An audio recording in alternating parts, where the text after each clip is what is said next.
else tonight. This video is basically a pointless ramble I went on at the end of my Supergirl vs. Battle video that ended up taking up half the video, so I decided to just cut it and make it its own thing.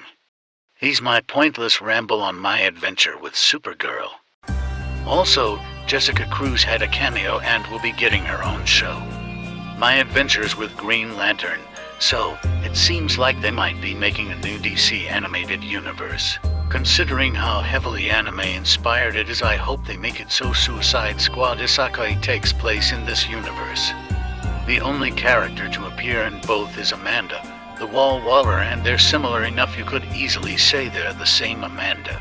They'll probably end up naming it the My Adventures verse, but I think calling it the DC Anime Universe would be funny, since then the anagram would be DCU, just like the DC Animated Universe. It's already heavily based on anime. So, calling it the Anime Universe makes sense. Since Supergirl's costume is based on Android 18 from Dragon Ball Z, which everyone points out, but 18's hair is better. Her outfit at the end of Season 2 is also based on Sayori from Doki Literature Club, which I never hear get mentioned, while the character is obviously based on New 50 to Supergirl. Seriously, they should just put her in the actual New 52 costume, because neither the Season 2 nor 3 costumes look as good. The dark Supergirl suit is still the best one she's had in the show. The Season 3 costume is better than 2, but the actual New 52 costume would be better than both. This isn't Victorian England after all. People aren't going to have a heart attack just because they saw Supergirl's thighs. In fact, it probably had the opposite effect, since, as we all know. Thick thighs save lives.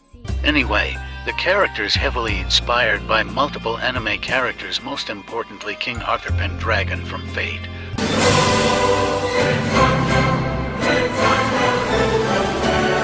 Which makes sense, since she was literally voiced by King Arthur's actress Carrie Walgren at the end of Season 1. Rebellion. Let them rebel. It does not matter. In the end, they will kneel. And then recast in Season 2 for some reason. It's so weird, because if you've heard King Arthur in Fate, then you know that this Supergirl is so perfect for Carrie to play, and what's even weirder is that, much like how Kevin Conroy was the default voice for Batman and Steve Bloom for Wolverine, she's the default for Supergirl. From what I can find, the reason for the recast is that she was never supposed to play the character and was cast to hide that it was Supergirl. While yes, the audience is clearly supposed to think the character is General Zod, with her even saying Zod's catchphrase, "Kneel before Zod." That excuse kind of falls apart when you think about it for 5 seconds, because firstly, the voice is so distorted you can't even tell it's King Arthur with it sounding like a man, and at that point, why not cast a man if she's just a stand-in who was never meant to play the character? Secondly, and more importantly, let me get this reasoning straight.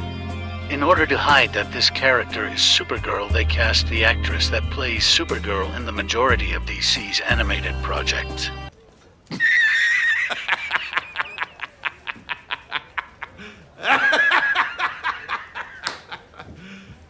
You serious?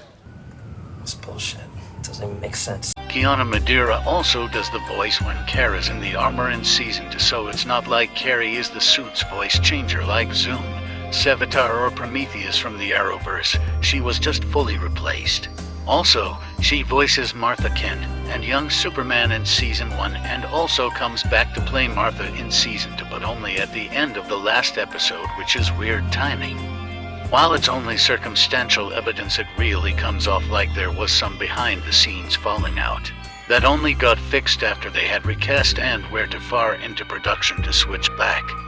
Because keep in mind, Season 2 only came out a few months after Season 1, it's more of a Season 1 part than a true Season 2. The classic scheduling conflict excuse would have been better, because as it stands it sounds like they came up with a bad excuse in a panic. What's even worse is that the replacement actress Kiana Madeira is fucking great at it. She knocked it out of the park, but despite King Arthur being the default Supergirl actress, she's always stuck playing the classic Marilyn Monroe Supergirl. In case you didn't know, when Supergirl was invented in the Silver Age, she was based on Marilyn Monroe. That ditzy blonde archetype is the one Gunverse Supergirl is based on and is the standard for Supergirl adaptations, but I prefer the alien warrior from the New 50 to My Adventures and also kind of Smallville. My Adventures has become my favorite Supergirl. To be honest, King Arthur isn't very suited for the Silver Age ditzy blonde version.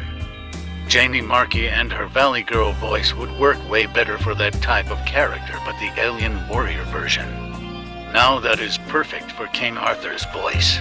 More so than any version of Supergirl she's actually played, this version is tailor-made for King Arthur. Like, I actually think they wrote the character thinking she would be the actress only for her to be recast, and so despite Kiana Madeira being great at it, it just feels like such a waste. You know? Well, that's everything. Goodbye.